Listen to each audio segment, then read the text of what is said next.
नमस्कार दोस्तों, स्वागत है आप सबका मेरे चैनल में। मैं हूं राजीव और आप देख रहे हैं ज्ञान टूल। दोस्तों, आज की इस सीरीज में हम बात करेंगे chapter 11 data communication and computer network के कुछ 20 क्वेश्चंस, एमसीक्यू क्वेश्चंस, जो कि आपके एग्जाम पॉइंट ऑफ व्यू से बहुत इंपॉर्टेंट है।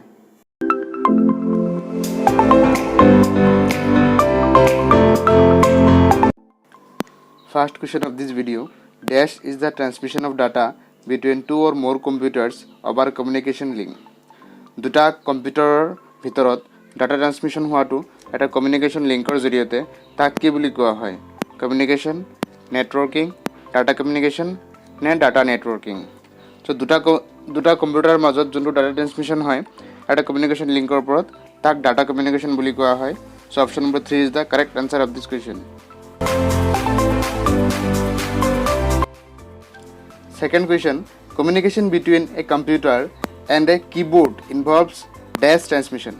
এটা keyboard আৰু এটা কম্পিউটাৰৰ মাজত যোনটো কমিউনিকেশ্যন হয় সেইটো কমিউনিকেশ্যন কোনটো ট্ৰান্সমিশ্যনৰ দ্বাৰা হয়? Automatic transmission, half duplex transmission নে ফুল ডুপ্লেক্স ট্ৰান্সমিশ্যন নে চিমপ্লেক্স ট্ৰান্সমিশ্যন? চ' ইয়াৰ শুদ্ধ উত্তৰটো হ'ব simplex transmission. A communication between computer and keyboard involves. Option number 4 is the correct answer of this question. Next question number 3, which of the following cables can transmit data at high speed? तो ये question important है। याद दिया कोनटू केबले data बिलाक एटा high स्पीडत transmit करे? Flat cable, coaxial cable, optic fibre cable ने twisted pair cable? यार ভিতৰত শুদ্ধ উত্তৰটো হৈছে ऑप्टिक फाइबर केबले डाटा बिलाक हाई स्पीडत ट्रांसमिट करे। Option number 3 is the correct answer of this question. Next question number 4, a device that connects to a network without the use of cable is said to be. এটা device যোনটো এটা নেটৱৰ্কৰ সৈতে জড়িত হয়, connection কৰা হয় কেবলৰ ব্যৱহাৰ নকৰাকৈ, তেতিয়া তাক কি বুলি কোৱা হয়? ডিষ্ট্ৰিবিউটেড, কেবলড, চেণ্ট্ৰেলাইজ নে ৱায়াৰলেছ? চ' ৱায়াৰলেছ কানেকশ্যন হৈছে এইটো কানেকশ্যন য'ত এটা ডিভাইচ কানেক্ট কৰা হয় নেটৱৰ্কৰ সৈতে কোনো কেবল নোহোৱাকৈ। So' option number 4 is the correct answer of this question. Next question number 5, which of the following represents the fastest data transmission speed? इनमें से किसका सबसे ज़्यादा डाटा ट्रांसमिशन स्पीड फास्ट है? बैंडविड्थ का, या बीपीएस, या जीबीपीएस, या फिर केबीपीएस? तो यहाँ पे जो सही जवाब है वो है GBPS. GB per second is the correct answer of this question. Option number 3।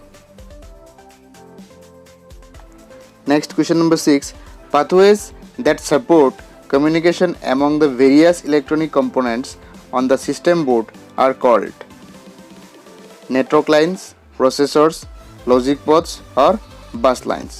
So যিবিলাক various components আছে কম্পিউটাৰ সিস্টেমত বা কমিউনিকেশ্যন সিস্টেমত সাপোৰ্ট কৰে সেইবিলাক গোটেইবিলাকক এটা সিস্টেমত ৰখা হয় আৰু সিস্টেম বোৰ্ডক কি বুলি কোৱা হয়? ইয়াক প্ৰচেছৰ বুলি কোৱা হয়। So option number 2 is the correct answer of this question. Next question number 7, Ethernet, token ring and token bus are types of. Ethernet, token ring और token bus की है, किहर types है? WAN, LAN, wide area network, local area network ने communication channels ने physical media. So Ethernet और token ring एबिला की है एटा local area network bus type है। Option number 2 is the correct answer of this question. Next question number 8, the advantage of LAN is. LAN মানে local area নেটৱৰ্কৰ এডভান্টেজটো কি হয়, সুবিধাটো কি হয়? Sharing peripherals, backing up your data, saving all your data or accessing the web. So' local area নেটৱৰ্কৰ এডভান্টেজটো হৈছে পেৰিফেৰেলবিলাক শ্বেয়াৰিং কৰিব পৰা যায়। Option number 1 is the correct answer of this question.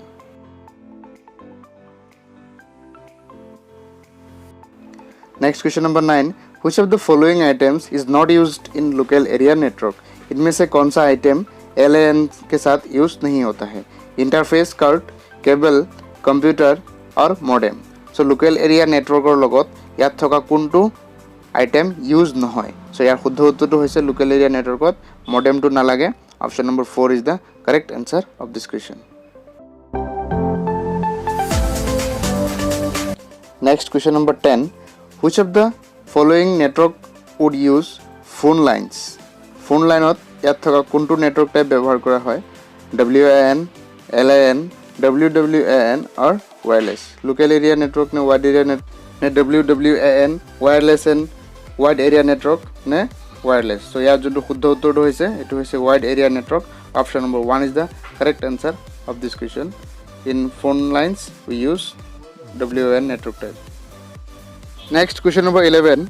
Dash is the most important powerful computer in a typical network. Typical network of ভিতৰত কোনটো আটাইতকৈ ইম্পৰ্টেন্ট আৰু পাৱাৰফুল কম্পিউটাৰ হয়? Desktop computer, network client computer, network server computer নে network station computer? So ইয়াত যোনটো শুদ্ধ উত্তৰ হ'ব এটো হৈছে network server. Network server is the most important and powerful computer in a typical network. Option number 3 is the correct answer of this question.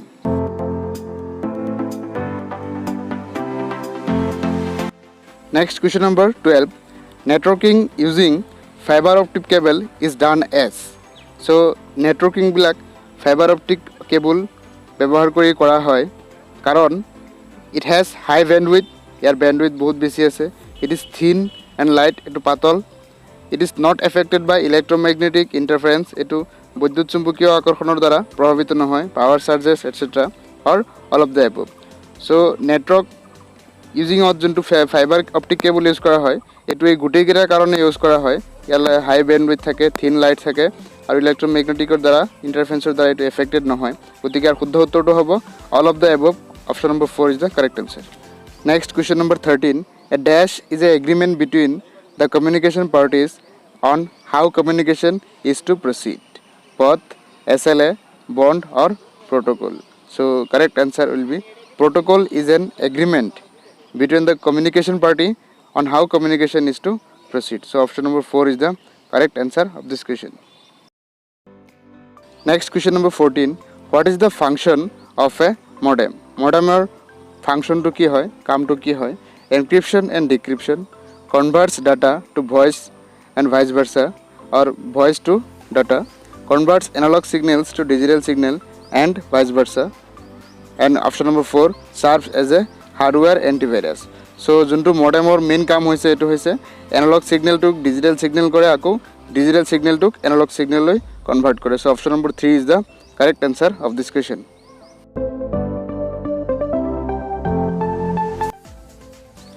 Next, question number 15. In which topology every node is connected to two other nodes? Bus topology, ring topology, star topology or mesh topology? So in ring topology every node is connected to two other nodes. Eta node প্রত্যেকটো দুটা নোডৰ লগত connected হৈ থাকে ring topology. So option number 2 is the correct answer of this question.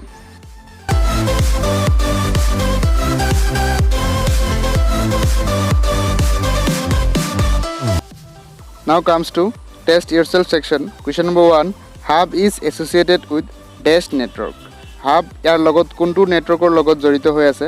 বাস network, ring network, star network নে mesh network? So ইয়াৰ শুদ্ধ উত্তৰটো আপোনালোকে তলত কমেন্ট কৰিবলৈ নাপাহৰিব.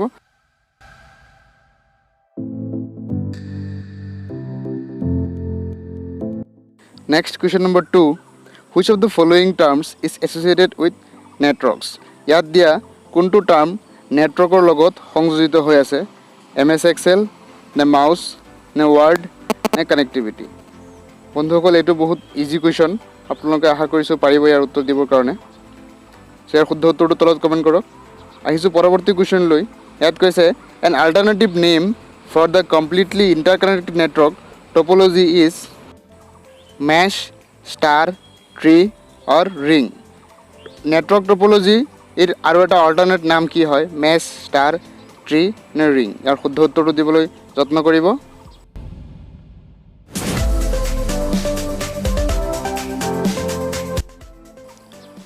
Next question. P2P is a dash application architecture. P2P এটা কি হয়? ক্লায়েন্ট সার্ভার অ্যাপ্লিকেশন আর্কিটেকচার নে ডিস্ট্রিবিউটেড অ্যাপ্লিকেশন আর্কিটেকচার নে সেন্ট্রালাইজ নে ওয়ান টায়ার? সো P2P এটা কি হয়? ইয়াৰ শুদ্ধ উত্তৰটো দিবলৈ যত্ন কৰিব. Next, question number 5. How many bytes are there in the Ethernet address? So ये क्वेश्चन बहुत इंपॉर्टेंट है, बहुत बार एग्जाम में आ चुका है. 64 bytes, 48 bytes, 32 bytes और 16 bytes. So এটা Ethernet addressত কিমান বাইট থাকে? 64, 48, 32 নে 16? ইয়াৰ শুদ্ধ উত্তৰটো দিবলৈ যত্ন কৰিব. সো আশা কৰিছোঁ বন্ধুসকল আজিৰ ভিডিঅ'টোৰ পৰা আপোনালোক উপকৃত হৈছে। যদি ভিডিঅ'টো চাই ভাল পাইছে তেন্তে লাইক কৰিবলৈ নাপাহৰিব আৰু আমাৰ ফেচবুক পেজ জ্ঞানটুল বা ফেচবুক গ্ৰুপত জইন হ'বলৈ যত্ন কৰিব। আৰু যদি কিবা অসুবিধা থাকে তেন্তে কমেণ্ট কৰি জনাব বা আমালৈ कॉन्टैक्ट करो gyantoolhelp@gmail.com। तो शुक्रिया दोस्तों, इसके वीडियो देखने के लिए। आज के लिए इतना ही, फिर मिलते हैं अगली वीडियो में कुछ नए इन्फॉर्मेशन के साथ।